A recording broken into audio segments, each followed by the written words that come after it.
Bă, nu știu ce se întâmplă, dar am impresia că în ultima vreme țepele pe internet și în special pe platforme de socializare gen WhatsApp, Facebook sau Instagram s-au înmulțit mai ceva ca plojnițele din fostul meu apartament. Spre exemplu, de vreo câteva luni, ba chiar de la începutul anului, sunt sunat constant de cel puțin 2-3 ori pe săptămână de oameni care aparent mi-au găsit de muncă. Mă rog, oamenii e mult spus că sunt doar niște voci înregistrate cu AI, dar toate îmi spun același lucru. Bună ziua! CV-ul dumneavoastră a fost acceptat. Vă rugăm să ne contactați pe WhatsApp. Și atât, apoi închid. Prima dată când m-au sunat eram, bă frate, stai o leacă, ce CV? Adică ultimul CV pe care l-am depus a fost acum 8 ani când voiam să plec în Noua Zeelandă. M-au acceptat ăia din Noua Zeelandă? Dar evident că nu erau ăia din Noua Zeelandă, ci doar o simplă țeapă românească. Aparent, după ce îi contactezi pe WhatsApp, te vor pune să te înregistrezi pe ceva site-uri sau aplicații unde Sanchi poți câștiga sute de lei pe zi, dând like la ceva videoclipuri de pe TikTok. Și nu te mint, chiar faci bani, grămezi de bani, sute sau chiar mii de lei, crezi banii acolo de mai că-ți vine să-ți dai demisia și să te bagi full-time. Problema e atunci când vrei să scoți acești bani că îți vor cere mai întâi să depui 30% din sumă. Gen, vrei să scoți 1000 de lei, mai întâi trebuie să depui 300, lucru care are sens, că trebuie să trăiască și oamenii aia din ceva, nu? Mă rog, poate că ar fi avut mai mult sens să-ți oprească direct din suma pe care vrei să o retragi, dar dacă asta e politica, acum ce să-i faci? În momentul ăsta, poate te gândești că e doar o țeapă, dar ai muncit mult la like-urile alea și în plus, dacă nu-i țeapă, nu poți să lași banii acolo. Așa că depui 300, retragi 1000 și apoi aștepți cu inima cât un purice să-ți intre banii pe card. Și ți intră, la sfântul așteaptă, ți intră că nu-ți mai intră nimic. Acum, auzind țeapa descrisă de mine, probabil te gândești, bă, Jimmy, că era evident, ești de bun, cine e atât de prost încât să nu-și dea seama că e țeapă? Bă, da, poate că așa e, pentru mine a fost evident, pentru tine probabil că e evident, dar ai rămâne surprins câți oameni naivi sau în vârstă cad în plasa țeparilor de genul. Problema e că, în general, oamenii ăștia nu prea spun la nimeni, iar de mers la poliție, nu mai zic, foarte rar se găsește câte unul. Pentru că, nu e ușor să recunoști că ai fost păcălit, vorba aia, ce o să zică lumea, să mă creadă prost după aia, lasă, pai, am pierdut, o să-mi fie învățătură de minte de acum. Dar se învață minte? Nu se învață, evident, și știu asta din proprie experiență, pentru că cel mai bun exemplu e mama, care recent a descoperit internetul. Dar înainte să vă zic despre aventura lui maică-mea pe internet, trebuie să menționez că povestea de azi este sponsorizată de Surfshark. Pentru cei care nu știu, Surfshark e un VPN, adică o rețea virtuală privată, care îți ascunde identitatea atunci când navighezi pe internet. Mamă, ce mi-au făcut ăștia, mă, că iară nu mai pot să intru pe Facebook. Exact, pe internet hoții e mulți, cum ar spune de data asta mama, iar Surfshark nu doar că îți oferă protecție și avertizări împotriva programelor dăunătoare, dar îți permite și accesul la pagini care sunt blocate în România, cum ar fi servicii de streaming sau știri. Vrei să vezi cum arată Netflix în India? Bam, cu un singur click te-ai mutat în India și acum poți să vezi toate serialele indiene de-i plac lui maică-ta. Sau poți găsi prețuri mai mici la bilete de avion sau cazări, că și ăștia-s hoți și au prețuri diferite în funcție de țara de unde cumperi.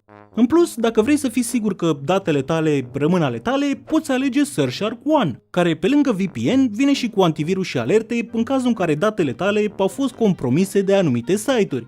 Iar lucrurile bune nu se termină aici, pentru că dacă intri pe surfshark.com/jimmyhex, nu doar că te vei bucura de toate aceste beneficii la preț de o cafea pe lună, dar vei primi în plus încă 4 luni extra. Iar astea fiind spuse, hai să revenim la povestea noastră. E bine, povestea de azi începe ca de obicei cu Jimmy, adică eu fiind o leacă fără creier. Bă frate, nu știu ce a fost în capul meu să o învăț pe maică-mea să umble pe internet, dar prea mult creier sigur n-a fost. Vezi tu, ai mei părinți sunt destul de în vârstă, m-au făcut la peste 30 de ani, acum sunt săriți amândoi de 60 și în concluzie n-au fost niciodată cu internetul. Iar lucrurile ar fi rămas în continuare așa dacă mă ducea și pe mine un pic mai mult capul. Anul trecut de ziua lui maică-mea, în loc să iau o rochie, o bluză sau orice altceva, m-am gândit eu, că atât mă duce mintea, să-i fac cadou un telefon nou. Și doar nu puteam să iau tot unul de la cu butoane, că de la avea, i-am luat unul de ăsta de ultimă generație, la abonament cu minute și internet nelimitat. Intenția mea a fost bună, că m-am gândit că dacă tot n-ajung așa des pe acasă, măcar să ne mai vedem pe video. Pălărie, mai deștept decât mine, i-a luat o bluză și, sincer să fiu, maică-mea a fost mai încântată de cadoul lui decât de al meu. Inițial, când a văzut telefonul, era: da, e frumos, dar nu cred că mă descurc eu să-l folosesc. Zic, lasă că te înveți. Mă mai învăț, la vârsta asta ce să mă mai învăț? Cu toate astea am insistat un pic, i-am instalat câteva aplicații, printre care și WhatsApp, și i-am arătat un pic cum se folosește. Eram, uite mamă, dacă apeși aici, poți să mă sun cu video. Și de aici, uite, poți să faci poze. Și apoi, dacă vrei, dai aici pe ăsta și le primesc eu la mine pe telefon. Maică-mea însă părea că s-ar duce mai degrabă să probeze bluza de la pălărie decât să se holbeze cu mine la telefon. Era, da, lasă că mă uit eu mai târziu. Așa că în final nu pot să zic că i-am arătat prea multe, iar când am plecat eram convins că o să facă cu el fix ce a făcut și taică-miu cu al lui, adică să-l bage într-un sertar și să rămână la ăla cu butoane. Da, m-am înșelat, bă, și cât de rău m-am înșelat. Peste o săptămână, cine crezi că îmi dădea ad pe Facebook? Mama, zic, du-te, dracu, nu te cred. Bă, frate, de la cineva care cu o săptămână în urmă nu intrase în viața ei pe internet, cum Dumnezeu a reușit ea, singură de capul ei, să-și facă profil de Facebook cu tot cu poză și aproape 100 de prieteni? Eu nu pot să-mi dau seama, ești de... Peste câteva zile, deja îmi trimitea poze de-alea cu bună dimineața, spor la cafeluță. Zic, hai să-mi bag, nu cred că e bine ce am făcut.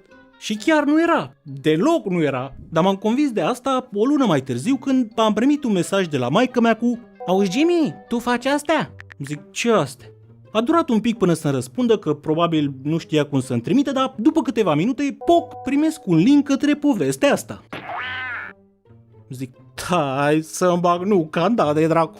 Vezi tu, până în punctul ăsta, maică-mea nu știa exact ce fac eu pe internet. Știa ceva de niște filmulețe, că i-am arătat eu un videoclip de pe canalul Jimmy Hex mai de mult când m-au recunoscut niște copii din sat și au venit să facă poze cu mine, dar cam atât. De canalul ăsta, având în vedere toate prostiile pe care le-am povestit aici, am considerat că e mai bine să nu știe. Doar că acum știa tot și nu era deloc ca bună, zic. Da, sunt doar povești, nu sunt adevărate. Dar având în vedere că la unele dintre ele a luat și aparte, îți dai seama ce m-a crezut. M-a crezut așa de tare de m-a sunat direct, era. Care nu e adevărate, mă? Aia cu liceul militar când am fost cu tine, vrei să spui că nu e adevărată? Mai sunt pe acolo printre ele. Și adică atunci m-ai făcut să pierd timpul și banii pe acolo și după aia ai picat intenționat? Zic, da, nu că partea aia nu e adevărată. Da, și aia cu găina? Care aia cu găina? Aia cu găina, când ai furat-o cu fractul din cote să o tăiați pe vale, așa sufle să aveți în voi? Zic, da, bravo, mă, că zici că acasă n-avea aceea soartă. Lasă-mă găina, ziceam de mine, eu mă dădeam de ceasul morții că era venit vulpea la găini și când colo vulpea erați voi? Zic, da, nu că, da, pălăria a fost cu ideea acolo. Las că vorbesc eu și cu pălăria, acum vorbesc cu tine. Zic, bine, dar au trecut 20 de ani, te super pentru ceva ce s-a întâmplat acum 20 de ani? Păi mă supăr, da, că am impresia că am fost luată de proastă. Zic, hai că deja te duci, brăila, eram și noi copii fără minte, de parcă tu n-ai făcut prostii în copilărie. Voi fi făcut și eu, dar ca voi parcă prea de tot. Și las că mă uit eu și la alea de mai de acum, de la facultate și pe la București, pe acolo, văd eu. Zic, hai să... Ce ai, frate, că mi-a dat direct fatala, ești de mult, mai că venea să le șterg. Și poate chiar trebuia să le șterg, că peste câteva ore îți dai seama că m-a sunat iar. Mă, copile, tu ești sănătos la cap? Aia faci tu pe la București? Te droghezi?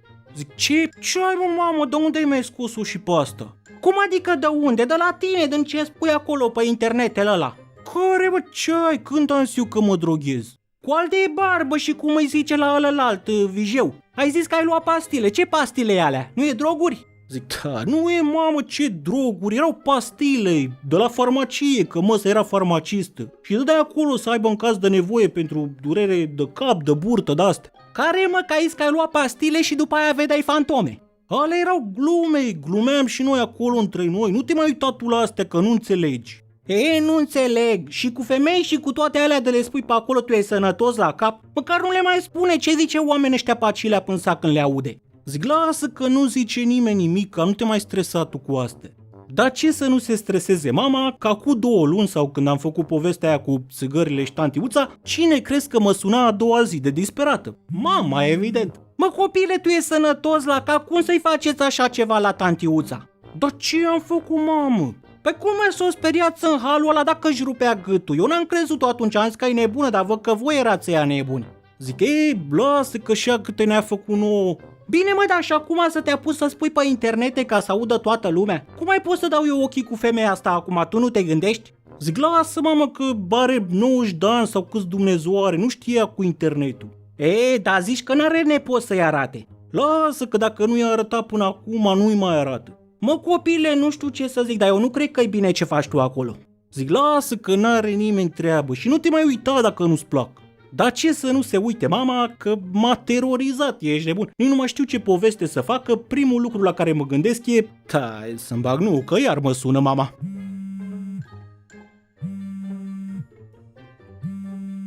Și nu doar că mă sună, dar de când mi-a descoperit poveștile, a devenit practic cel mai mare hater al meu. Într-o zi mi-a zis, auzi mă băiete, de ce nu ții mă și tu un loc de muncă ca lumea? Ai terminat o facultate, vorba aia, stai și spui prostii pe internetul ăla, așa om serios ești tu? La care eu, în loc de răspuns, i-am trimis filmulețul ăsta. Nu a găsit, a căutat băieții ca să muncește și n-a găsit. Nu sunt locuri de muncă? Nu sunt locuri. Mă mir că încă nu știa că acum mai nou are și TikTok.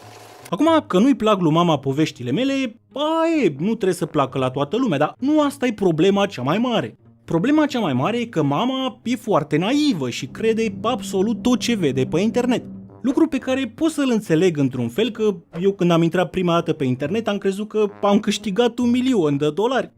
Cred că v-am mai zis asta într-o poveste, dar era la internet cafe prima sau a doua oară în viața mea când intram pe internet și la un moment dat, mi-apare un mesaj mare în mijlocul ecranului. Felicitări, sunteți persoana cu numărul 1.000.000 care intră pe pagina asta, ați câștigat $1.000.000. Clic aici pentru a vă revendica premiul.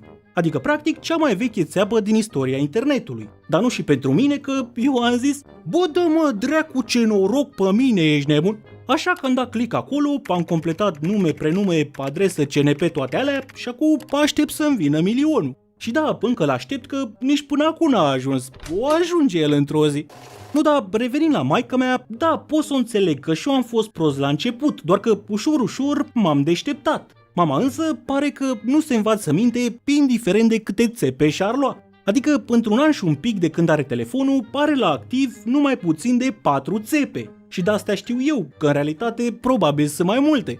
Prima țeapă, și asta e chiar din primele luni, mă sună într-o zi de disperată și face: auzi Jimmy, tu știi ce e ăla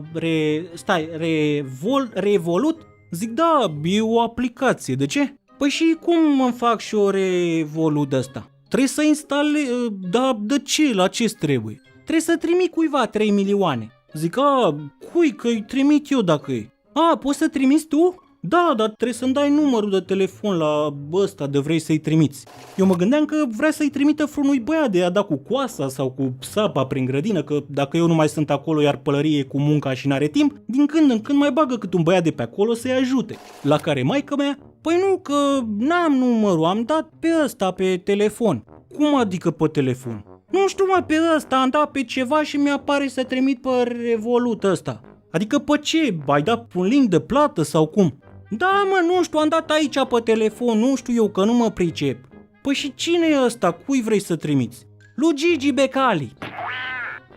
Bă, frate, mi s-a părut că n-am auzit bine, ești nebun, zic. Ce? Stai un pic, cum adică lui Gigi Becali? Da, mă, mi-a scris acum pe Facebook. Zic, stai că nu, Becali, Gigi Becali ăsta de milionar. Ți-a scris ție acum pe Facebook și ți-a cerut 300 de lei. Da, mă, că i s-a furat portofelul și are nevoie urgent de 3 milioane să ajungă acasă. Și apoi îmi trimite 2000 de euro, dar numai să-l ajut acum. Zic, da, bă, mamă, ăla nu e Becali, e o țeapă, o păcăleală, înțelegi? Ce ai, mă, cum să fie păcăleală, că Becali e om serios, nu face el de-astea. Păi da, ăla nu-i Gigi Becali, aia zic, e unul care se dă drept Gigi Becali și păcălește lumea pe internet. N-are cum, care poză cu el acolo, el e Gigi Becali.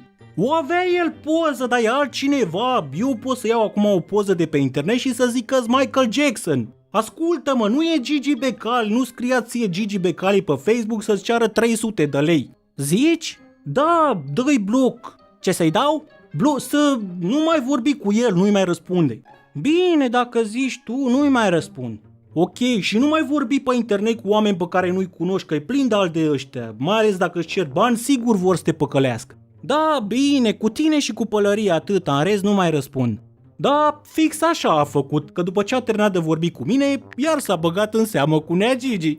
Ăla a îmbărligat-o ce-a îmbărligat-o și în final s-a dus cu 300 de lei la un vecin să-l ajute pe Nea Gigi. Iar ăla, la fel de deștept ca ea, a zis: "Oh, dar cum? Hai să-l ajutăm." "Păi, dar nu-l ajutăm noi pe Nea Gigi." Și poc, i-a trimis banii pe Revolut. "Am trimis acum, ai primit?" I-a scris mama lui Nea Gigi. "Ha, da, am primit, mulțumesc, că scriu diseară când ajung acasă." I-a răspuns înapoi Nea Gigi.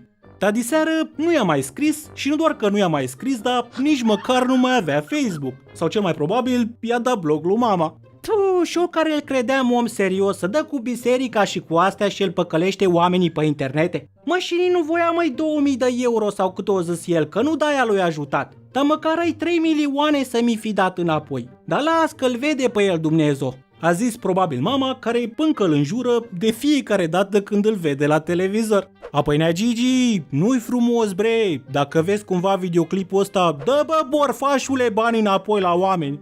Acum, eu am aflat de partea asta din poveste abia peste vreo 2 săptămâni când am ajuns acasă și îți dai seama că primul lucru pe care l-am zis a fost: "Dar cum Dumnezeu, bă, mamă, că doar ți-am zis, de ce nu m-ai ascultat?" La care mama: "Dar n-am știut, mă, mamă, oi fi zis că o fi totuși adevărat ce zicea el acolo. Ai, acum, lasă, că o să-mi fie învățătură de minte." Dar i-a fost ce crezi? Nu i-a fost evident că peste 2 luni și ceva rămânea fără Facebook. Era o duminică frumoasă și, în timp ce mă tolăneam ca o sardină pe canapea, dintr-o dată primesc un mesaj pe Facebook de la mama. Inițial m-am gândit că e un mesaj de ăla cu spor la cafeluță, o duminică frumoasă sau ce Dumnezeu mai îmi trimite ea. Dar când l-am deschis, mi-am dat seama că e cu totul altceva. Scria așa: "Bună, poți să mă ajuți, te rog mult, cu 200 de lei până săptămâna viitoare? Că am rămas fără bani și dacă nu plătesc factura la curent până mâine, îmi tai ăștia curentul. Și dacă poți, să-i pui acilea în contul ăsta, că mi-ar fi mai ușor să plătesc. Mulțumesc." Zic: "Ce Dumnezeu?" Am sunat-o direct, îți dai seama, zic: "Alo, bă, mamă, ce-i cu mesajul ăla?" La care mama: "Ce mesaj, mă?" "Ăla de pe Facebook cu curentul, că stai ăștia curentul." "Nu știu, mă, băiete, dar niciun mesaj." "Ce mesaj?" "Mi-ai dat acum pe Facebook." "Nu ți-am dat eu nimic acum." "Ei, că doar nu-s nebun, ia, intră pe Facebook." "O să intru după aia." "Intră-mă acum, nu după aia." "Pe cum să intru acum dacă acum vorbesc cu tine?" Zic: "Da, dă-i cu degetul în sus pe ecran să închizi fereastra cu apelul și apoi intră pe Facebook, că merge." "Da, mama, cu degetul de..." Mi-a închis de tot. Zic: "Hai să fac." O sun din nou, zic: "Ce faci, mă, mamă, de ce mi-ai închis?" "Păi n-ai zis să închid ca să intru pe Facebook?" "Am zis să închizi că, în fine, lasă, hai bine, intră pe Facebook și sună-mă după aia." M-a sunat după vreo 10 minute, îi face: "Mă, Jimmy, nu știu ce are ăsta, că am intrat acile, dar nu vrea să ia astea, nu știu ce are." Zic: "Da, e clar atunci, ți-au spart contul de Facebook." "Ce-au făcut?" "Ți-a spart cineva contul de Facebook." "Nu e, mă, că merge, să deschide, dar nu vrea să o ia, nu știu ce are." "Ce nu vrea să ia?" "Astea de le-am scrise pe foaie, când le scriu acelea nu vrea să le ia." "Adică ce alea, e-mail-ul și parola?" "Da, nu știu, astea de le-am scrise acelea, nu vrea să le ia." "Păi da, aia înseamnă, a intrat cineva la tine în cont, a schimbat parola și de-aia nu mai merg ale." "Unde, mă, cine să intre?" "Dar eu știu, ai dat tu click pe ceva." "Unde, mă, pe ce să dau, că n-am dat pe nimica." Sigur ai dat, un mesaj, ceva, ia gândește-te." "O fi de la ăla de mi-a trimis Gheorghiță." "Ce ăla?" "Un ăla de scria, tu ești acelea în poză?" "Dar nu știu ce poză, zicea că n-am văzut nimica." "Și avea un link de la albastru pe care ai apăsat?" "Da, eu mai știu, am dat și eu acolo, eu mai știu ce am făcut." Atunci înseamnă că de acolo e." "Adică de la Gheorghiță?" "Caolo, mă duc peste el să vezi ce-i fac." "Care Gheorghiță?" "Alu ăsta, alu buzatul de vale, nu, că mă duc acum, stai să vezi." Zic: "Lasă, nu te duce niciunde, că nu e ăla." "Păi cum, n-ai zis că de acolo e?" Da, sigur nu ți-a spart el contul." "Nu, de alta, dar Gheorghiță ăsta are vreo 50 și ceva de ani, din care de școală maxim 8. Mă îndoiesc că știa el să spargă conturi de Facebook. Cel mai probabil a primit un mesaj de la cineva, de la cu: trimite acest mesaj la 7 prieteni din lista ta, că altfel mor până mâine." Și omul a trimis, că nu voia să moară.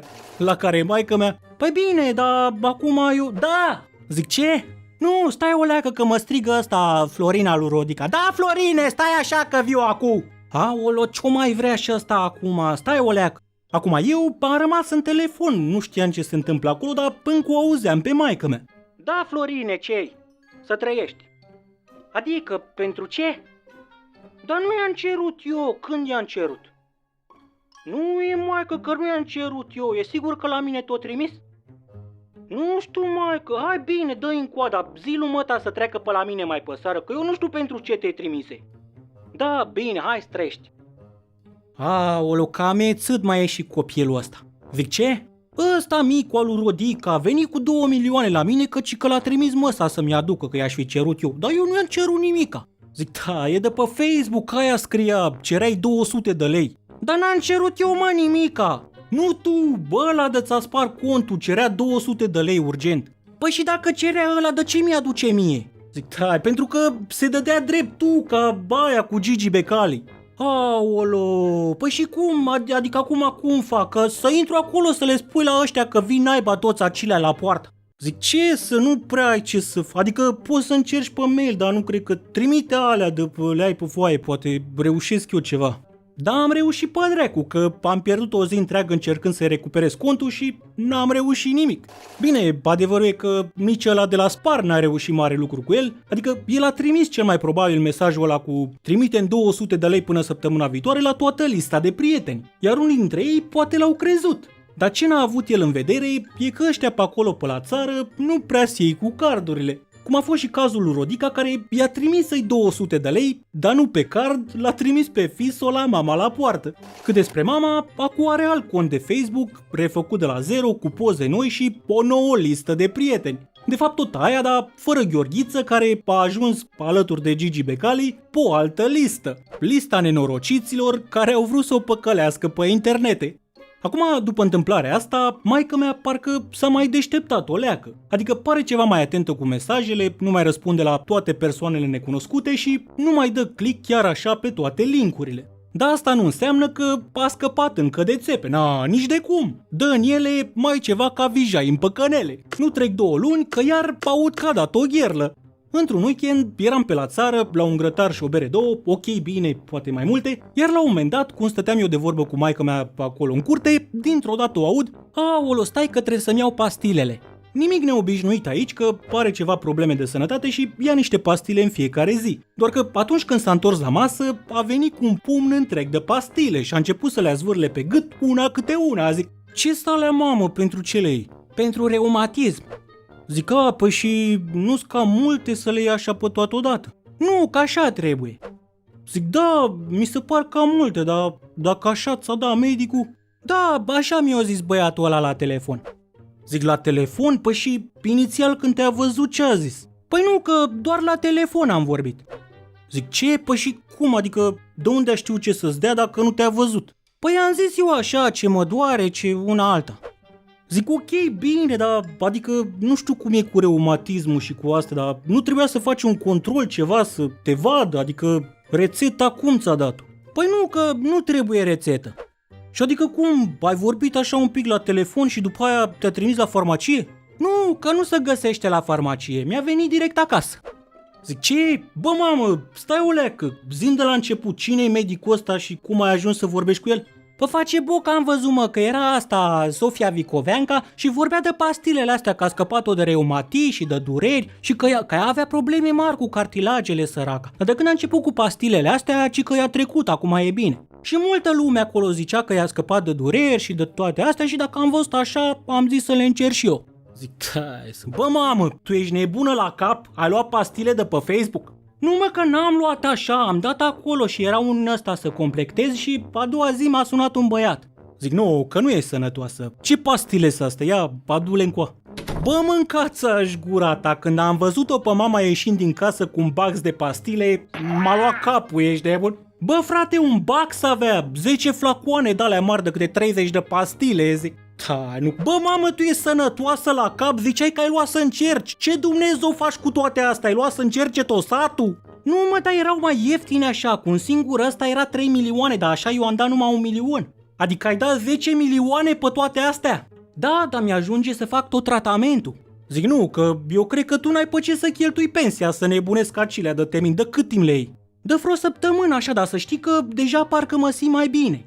Zic, da, că ai și de la ce să te simți. Ia uite ce scrie acelea. Conține extract de usturoi, extract de urzică, vitamina B6, plante tibetane, ingrediente, du-te, recu, nu te cred, ingrediente secrete testate de NASA.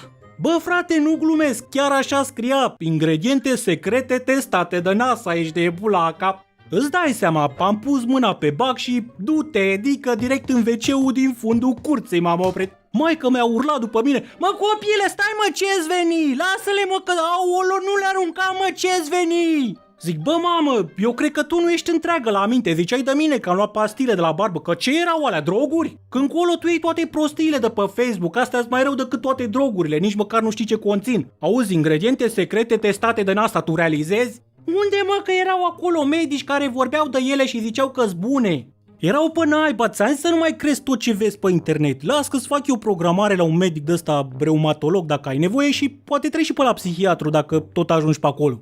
Inițial, maica mea evident că s-a supărat și maică n-a vorbit cu mine toată ziua. Dar i-a trecut însă până a doua zi când trebuia să plec și pentru că i-a trecut am profitat de ocazie și i-am zis: bă mamă, fii atentă, de azi, înainte să faci orice pe internet care implică bani, fie că îți cere cineva 200 de lei pe Facebook, fie că vrei să dai comandă de ceva, mă suni înainte și mă întrebi, bine? Da, bine, o să te sun. Fii atentă că dacă au că ți-ai mai luat pastile de pe Facebook sau pe alte prostii de-astea, eu închid abonamentul și ți iau și telefonul de te întorci înapoi la ăla cu butoane. Da mă, bine, am înțeles. Bă, și trebuie să recunosc că de data asta chiar a înțeles. Acum mă sună de fiecare dată când vrea să-și cumpere sau să plătească ceva pe net și cel puțin din câte știu eu, recent nu și-a mai luat nicio țeapă pe internet. Doar că din păcate, țepele nu se dau doar pe internet. Iar acum vreo 3 săptămâni a fost ziua ei și am sunat-o undeva pe la 10 dimineața, zic: alo, hai la mulți ani, bre, ce faci? Mulțumesc, uite ce să fac, mă duc până în Pitești. Iau, te împlimbi, a? E, nu, că mă duc la un eveniment de sănătate. Zic, ce ăla? Eveniment de sănătate. Am auzit, dar cu ce ocazie? E, nu știu exact, m-a sunat un băiat zilele trecute de m-a invitat. Zic, stai o leacă. Cătălin? Ce Cătălin? Așa-l chema pe băiatul ăla de te-a sunat, Cătălin? Parcă nu mai știu, un băiat așa de vorbea frumos. Zic, da, e clar, ăla e. Nu de alta, dar eu și Cătălin suntem prieteni la Cataramă. De vreo 2 luni mă sună cu evenimentul lui de sănătate de cel puțin 2 ori pe săptămână. Șmecheria e să te facă să te duci acolo unde o să-ți vândă chinezării de pe Temu la suprapreț. Zic, bă mamă, vezi-ți de treaba ta, nu te du niciunde că e păcăleală. E, ce păcăleală mă, că mi-ai zis că e gratis și mai dau și nu știu ce cadou. Da, te păcălesc că îți dau nu știu ce smartwatch și când ajungi acolo îți vând tigăi. Nu cred mă, că părea serios băiatul ăsta. Părea pe naiba că e doar o voce înregistrată. E, nu cred, lasă că doar mă duc până acolo să văd despre ce-i vorba și dacă nu-mi place nu stau. Zic, bă mamă, ascultă-mă că o să ajungi acolo și o să-ți bage pe gât toate prostiile. Nu mă, că dacă zice să cumpăr ceva, nu cumpăr nimic. Zic, treaba ta, dar eu zic să nu te duci. Dar m-a ascultat? Normal că nu m-a ascultat. Și cine are sed de tigăi dă 7 milioane acum? Mama, evident. Nu, și cam asta e povestea de azi. Apropo, nu uita să intri pe surfshark.com/jimmyhex pentru a prinde cea mai tare ofertă de la Surfshark. Mai vreau să ridic un pahar în cinstea celor de la Asus, dar și a membrilor care mă cinstez lunar cu bere. Mulți ani faini, bea o bere sau mai multe în cinstea voastră. Și nu uitați de taraba lui Jimmy, de unde vă puteți lua tricouri și anorace cu tengură vijai. Așa că nu da banii pe prostii, ia-ți tricoul cu Jimmy, intră pe jimmyshop.ro. Morala povești de azi, bă, dacă ai părinți sau bunici în vârstă care încă nu știu să umble pe internet, lasă-i așa că stau bine. Nu de alta, dar nu știi niciodată când are nevoie becale iar de 3 milioane. Cheers!